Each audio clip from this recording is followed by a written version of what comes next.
Good evening. I would like to start by acknowledging the traditional custodians on the land on which the meeting is being held and pay my respects to their elders, past and present, and extend that respect to Indigenous Australians present at this meeting. It is my pleasure to deliver to you a report of the activities of the Old Boys Association for the year past and also to make some remarks about the year ahead. When I was elected as the President at last year's AGM, I did not envisage that 2021 will continue to present the scale of disruption that it has done. Make no mistake, 2021 has continued to be a challenging year for many, not just for our members in Western Australia. It has also been particularly difficult for our OBA global community, many of whom are faced with unique challenges and hardships over the last 18 months.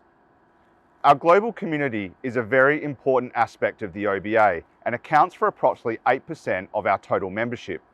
The global community provides a network and hopefully inspiration to old boys who wish to leave Western Australia to pursue excellence in their chosen endeavours, to become global citizens. I am currently a member of the OBA's global community.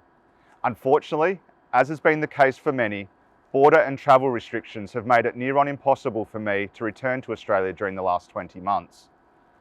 I am very aware that I've not been able to be as visible as I would have liked to have been during my presidency to date, and I can only apologise. However, please rest assured that my absence has been in presence only. Together, with the support of the committee, we have been working tirelessly to ensure that the OBA remains a strong, independent organisation that you as our members can remain proud of. In 2022, we will continue to work towards the OBA's purpose, that being to enable our members and the school to access the opportunities that being part of the OBA community provides. Before I move to the year past, I would like to take a moment to acknowledge the OBA's elected country representative, Trevor Badger. As many of you will know, this is the first AGM held since Trevor's sad passing. Trevor made a significant contribution to the OBA and the school, especially our rural and boarding communities. His bright personality and enthusiasm has been sorely missed. The OBA has continued to deliver outcomes that support the OBA's value proposition to its members. We have focused our efforts around three key objectives: sound corporate governance, an active community with engaged stakeholders, and technological advancement. The OBA has undertaken several measures to implement a sound corporate governance framework during the last 12 months. We have increased efficiency by introducing clearly defined roles for the OBA committee. We have removed the traditional portfolios and instead assigned each committee member a strategic initiative that clearly aligns with the OBA's current strategic plan. We have also facilitated remote decision making by implementing digital platforms such as Slack and Microsoft Teams. This has allowed the committee to collaborate and make decisions in real time. In terms of financial control, we have continued to balance entrepreneurship with sound control and risk management. This has been driven in large by the investment committee that the OBA put in place during the last financial year. The primary purpose of the investment committee is to ensure that the OBA's finances are being prudently managed in an open and accountable manner. Our Treasurer, Angus Cathnas, will update you on the OBA's financial performance later in this meeting. I would like to personally thank the members of the Investment Committee, Adrian Lee, Angus Cathnas and Chris Webster, for their tremendous work and support. Despite the challenging times, the OBA has continued to create an active OBA community with engaged members. To do this, the committee has focused on the following two objectives: facilitating events that offer value to a large portion of our membership base, and creating opportunities for reconnection for our members in the school. Highlights during the past financial year have been the OBA Golf Day, where 63 old boys attended the annual Golf Day in 2021. This event continues to be particularly popular, and there is potential to build upon this event in 2022. The OBA Lunch. The OBA Lunch is the cornerstone of the OBA's event calendar. This was evidenced in 2021, where over 160 old boys came to listen to OBA legend Professor Peter Liebman AO. This event is the second largest attendance on record, and I would like to thank Zach Vinton and Deb Hill for the large amount of work that both did to ensure that the day was a success.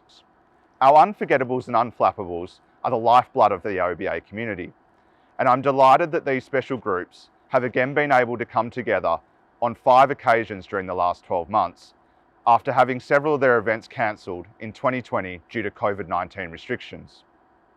Class reunions remain the core focus of the OBA. You, our members, continue to convey that message to us, and we are listening.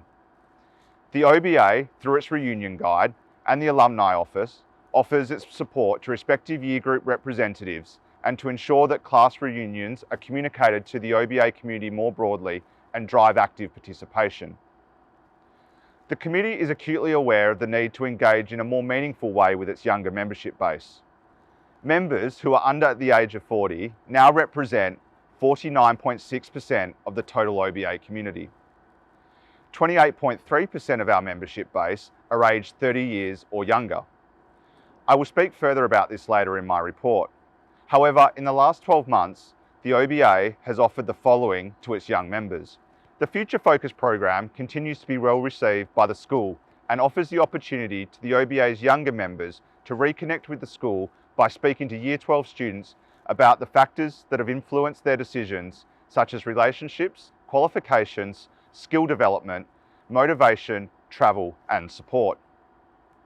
We continue to welcome our newest old boys by providing a relaxed setting where they can catch up with their friends and celebrate their first 12 months away from the school. These events and opportunities to reconnect have allowed the OBA to provide a meaningful link between its members, school cohorts, and the school. The OBA and its members continue to build enduring relationships with the school. The OBA continues to provide 3 high-quality members to school council: sporting coaches and TKOs. Several old boys continue to offer their time to the school and current students as sporting coaches and IT support staff. Guest speakers. Old boys continue to act as ambassadors to the school and provide inspiration to current students by sharing their experiences. Finally, whilst I don't want to take away from the report that David Payne will deliver later in this meeting, I'm very proud of the support that the OBA community provides to the OBA scholarship funds.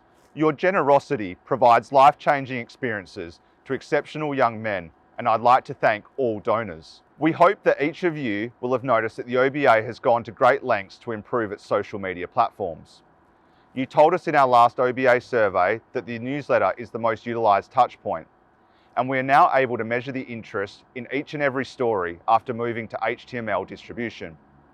This format allows us to accurately measure relationships by following the click-through rates and allows the convenience of following news on mobile phones.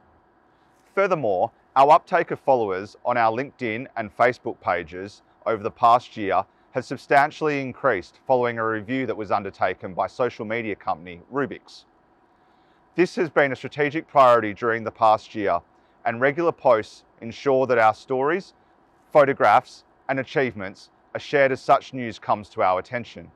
The committee is focused on using the OBA's digital presence to provide you with information that is relevant and to ensure that you are kept up to date with content that is meaningful. Ultimately, we feel that building our digital presence will lead to our communications being consumed by a greater number of members and increase our members' engagement with the OBA. In the last 12 months, we have achieved 174.7% growth on Facebook, and we've increased our LinkedIn page followers to 492. We have also seen an increase in our engagement with our global community. The following graphics show who we are reaching and, importantly, those who engage with LinkedIn beyond Perth.